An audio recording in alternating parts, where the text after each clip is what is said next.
Hello बच्चों, मैं हूं अभिषेक सर और आज की क्लास में हम पढ़ेंगे वैद्युत आवेश तथा द्रव्यमान में तुलना। तो वैद्युत आवेश और द्रव्यमान में तुलना करते हैं। तो एक तरफ हम लिखते हैं वैद्युत आवेश और दूसरी तरफ हम बात करेंगे द्रव्यमान। तो सबसे पहले अगर हम बात करें तो वैद्युत आवेश क्या है, तो एसआई पद्धति में वैद्युत आवेश मूल राशि नहीं है, अर्थात एसआई पद्धति में वैद्युत आवेश व्युत्पन्न राशि है, व्युत्पन्न राशि है। और द्रव्यमान क्या है, द्रव्यमान हमारी मूल राशि।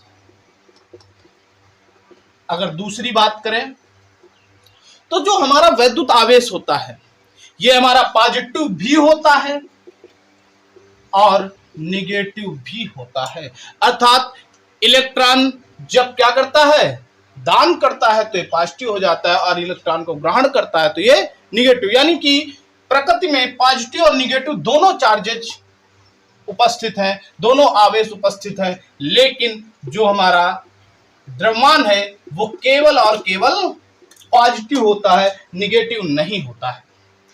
इसके बाद अगर हम आगे बात करें तीसरे पॉइंट पर, तो हमने बताया था आवेश क्या वेग पर निर्भर नहीं करता, अर्थात आवेश वेग पर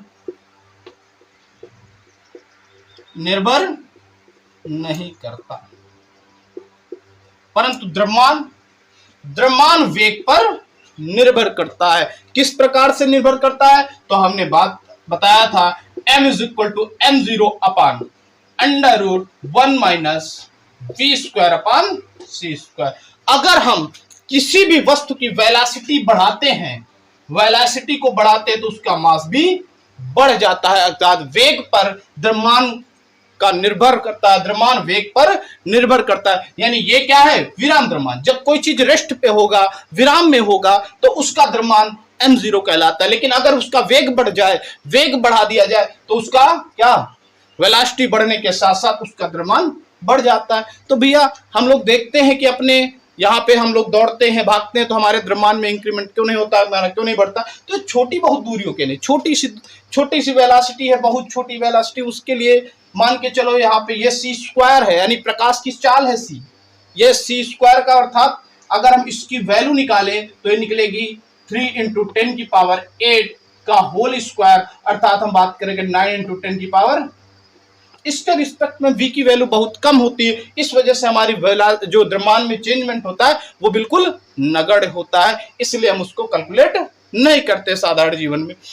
इसके बाद अगर हम चौथी बात करें तो आवेश सदैव संरक्षित रहता है, आवेश संरक्षित रहता है सदैव,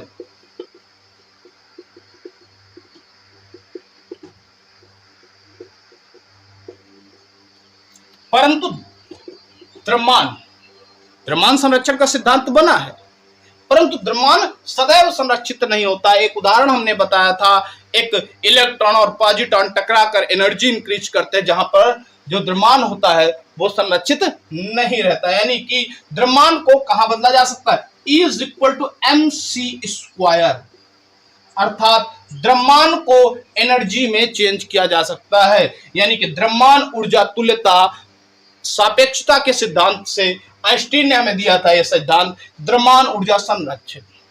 यानी पहले द्रव्यमान को हम लोग संरक्षण बताते थे कि द्रव्यमान सदैव संरक्षित रहता है, बाद में ऊर्जा संरक्षण का भी सिद्धांत हुआ है, ऊर्जा ना तो नष्ट की जा सकती ना तो उत्पन्न की जाती। लेकिन इस सिद्धांत के आने के बाद एक बना द्रव्यमान ऊर्जा तुल्यता, अर्थात द्रव्यमान को हम एनर्जी में चेंज कर सकते हैं। अगर हमारे पास कितना द्रव्यमान हो, 1 किलोग्राम द्रव्यमान हो, तो उससे हम इसको डिस्ट्रॉय कर कितने एनर्जी निकाल सकते हैं, तो E इज इक्वल टू क्या होता है, m1 है, ये c क्या है, प्रकाश की चाल, इसका मान कितना होता है 3 × 10⁸ का होल स्क्वायर, यानी 3 × 9 × 10⁻16 जूल ऊर्जा। यानी 1 किलो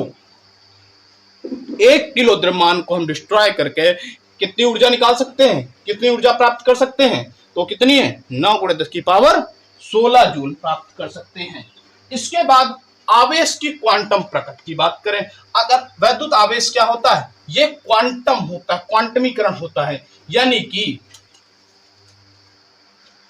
वैद्युत आवेश जितना भी है, 4 पॉइंट हो गए थे, 5वां पॉइंट, अगर वैद्युत आवेश क्या होता है, तो वैद्युत आवेश की क्वांटम प्रकृति की अगर हम बात करें तो किसी भी वस्तु में वैद्युत आवेश 1.6 इंटू 10 की पावर माइनस के 19 कूलम इसका पूर्ण गुणज होता है। यानी यह क्या है, आवेश का क्वांटा। एक बच्चे ने क्वेश्चन में कमेंट किया था, सर जी इससे भी छोटा आवेश होता है क्वार्क, तो भैया बिल्कुल होता है। उस पर थोड़ी सी हम इसी वीडियो में चर्चा कर लेते हैं। अगर आपको उसके बारे में और डिटेल में चाहिए तो नीचे कमेंट बॉक्स में बताएं, तो हम उसके लिए एक स्पेशल वीडियो बना देंगे क्वार्क से। क्वार्क बिल्कुल है, क्वार्क 6 होते हैं, up quark, down quark, charm quark, और उसके बाद हमारा टॉप क्वार्क, बॉटम क्वार्क और स्ट्रेट क्वार्क।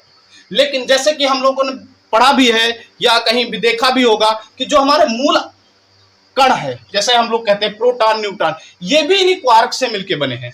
प्रोटॉन है ये अप क्वार्क से मिलकर, जैसे अप क्वार्क है इसका आवेश होता है हमारा +2/3e, डाउन क्वार्क है हमारा -1/3e।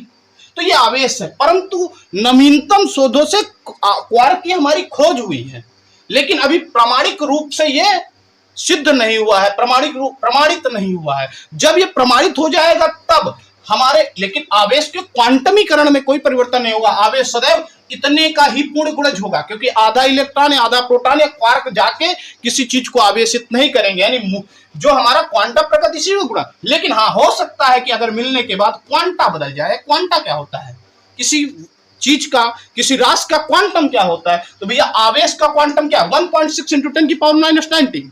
हमारा द्रव्यमान भी क्वांटम प्रकृति रखता है, लेकिन अभी तक द्रव्यमान का क्वांटा खोजा ही नहीं जा सकता। द्रव्यमान का क्वांटम अभी तक खोजा नहीं जा सका। विज्ञान की दृष्टि, विज्ञान में अभी तक द्रव्यमान का क्वांटा नहीं खोजा जा सका।